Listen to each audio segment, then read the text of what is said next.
अच्छा स्टूडेंट्स, अब हम फ़्लो चार्ट की एग्जांपल कंडीशन अगर दी जाए उसके अकॉर्डिंग देखते हैं कि कैसे फ़्लो चार्ट जो है वो वर्क करेगा। अब देखें, जैसे एग्जांपल है to determine whether a given number is odd और इवन। हमने ये बताना है कि दिया गया नंबर ओड और इवन है। ओड और इवन का तो कॉन्सेप्ट आपको पता ही होगा, अगर नंबर 2 पे डिवाइड हो जाए पूरा पूरा तो वो इवन नंबर है, और अगर 2 पे डिवाइड नहीं होता तो वो ऑड नंबर है। तो हमने यूज़र ने अगर कोई नंबर देना है, फॉर एग्जांपल 5 नंबर एंटर किया जाता है, तो ये बताना है कि ये इवन है कि ऑड है। इसके अकॉर्डिंग हमने प्रोग्रामिंग करनी है। तो इस प्रोग्राम को समझने से पहले इसमें एक मोड का कॉन्सेप्ट भी आपको पता होना चाहिए कि मोड क्या है। जैसे देखें 5 है, तो 5 को जब 2 पे डिवाइड किया जाए तो 1 जो है रिमाइंडर बच रहा है, तो ये वाली जो 1 वैल्यू है वो मोड कहलाएगी, ठीक है। इसी तरह जब पूरा पूरा डिवाइड हो जाता है तो मोड 0 आता है, और ये रिमाइंडर भी इसको हम बोल सकते हैं। अब हम अपने एक्चुअल प्रोग्राम की तरफ आते हैं। स्टार्ट एंड एंड टर्मिनल्स होंगे और इनपुट नंबर n। अब नंबर क्या है? इनपुट जो यूज़र ने एंटर करना है। अब फॉर एग्जांपल 5 नंबर यूज़र ने एंटर किया है, तो अगर हम इसकी प्रोसेसिंग के स्टेप में देखें, रिमार्क्स, ये रैम जो है वेरिएबल है, दरअसल ये रिमाइंडर है, रिमाइंडर कहलाएगा। उसके बाद n मोड 2, यानी कि ये जो n नंबर है, जैसे 5 था, अगर हम देखा जाए 5 का जो मोड आंसर आ रहा है 1 आंसर आ रहा है। अगर इसको अब कंडीशन, यहाँ पर ये डिसीजन मेकिंग जिसके कंडीशन को चेक किया जाता है। अब रिमार्क्स का आंसर यहाँ पर आया 1, लेकिन उसने ये बात किया अगर रिमार्क्स का आंसर 0 हो, तो चूंकि यहाँ पर अब 0 नहीं आया, आंसर आया 1, तो हम यहाँ पे हमारा कंट्रोल इस साइड पर मूव होगा जो कि है नो। अब रिमार्क्स का आंसर 0 आया है, 0 नहीं आया तो आंसर आया नो, और प्रिंट करवा दे कि नंबर जो है वो ओड है।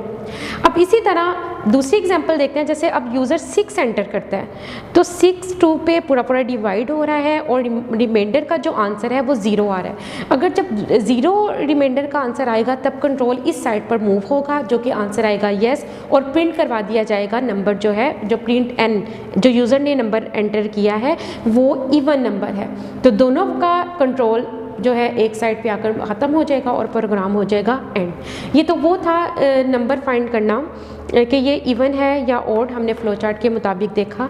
अब इसी तरह इसके एग्जांपल नंबर 2 की तरफ जाते हैं कि अगर हमें 3 नंबर्स दिए जाएं और कहा जाए उसमें से लार्ज वैल्यू जो है वो फाइंड करें। 3 नंबर्स जो कि अनइक्वल नंबर्स हैं, और उसमें से कहा जाए कि 1 लार्ज वैल्यू निकालें, क्या है।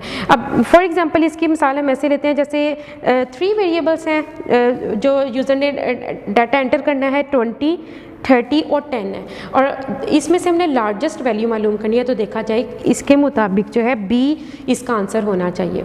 अब इसको प्रोग्राम के लिहाज से हम देखते हैं। Start input ABC। अब ABC क्या है? जो कि यूज़र ने 3 वैल्यू, डिफरेंट 3 वैल्यूज़ एंटर करनी है। उसके बाद फर्स्ट कंडीशन क्या है? अगर A ग्रेटर देन B हो। अब देखा जाए जो हमने वैल्यू दी थी वो है 20 और B की वैल्यू है 30।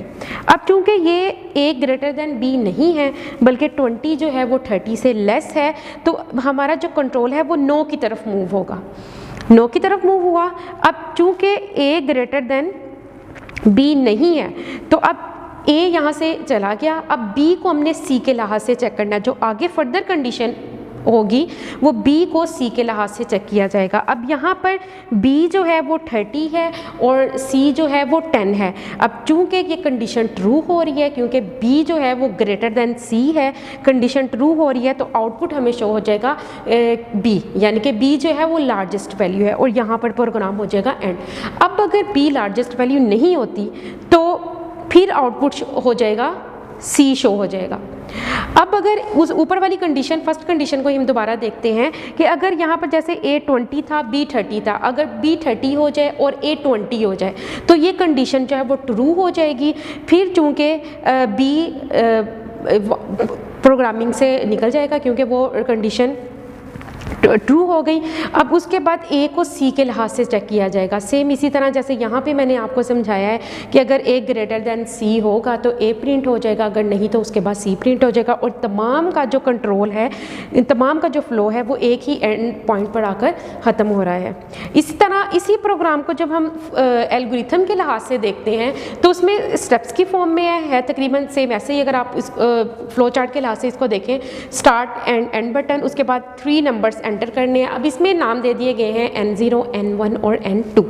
अब लार्ज वैल्यू है उसको उसमें N0 उसको लेट किया गया है। उसके बाद अगर जो है if N1 greater than large हो तो प्रोसेस कर दिया जाए लार्ज टू N1। अगर N2 ग्रेटर देन लार्ज हो तो प्रिंट यानी कि प्रोसेस कर दिया जाए N2। और लास्ट में हमें आउटपुट शो कर दे लार्ज का, और उसके बाद प्रोग्राम जो है वो एंड हो गया। अब इस तरह हमने जो कंडीशन की फॉर्म में थी, एक हमने पढ़ा कि इवन और ऑड नंबर फाइंड करना, उसके बाद 3 वैल्यूज अगर दी जाए उसमें से लार्जेस्ट वैल्यू मालूम करनी है तो उसको हमने फ्लो चार्ट और एल्गोरिथम के लिहाज से देखा। ये होगी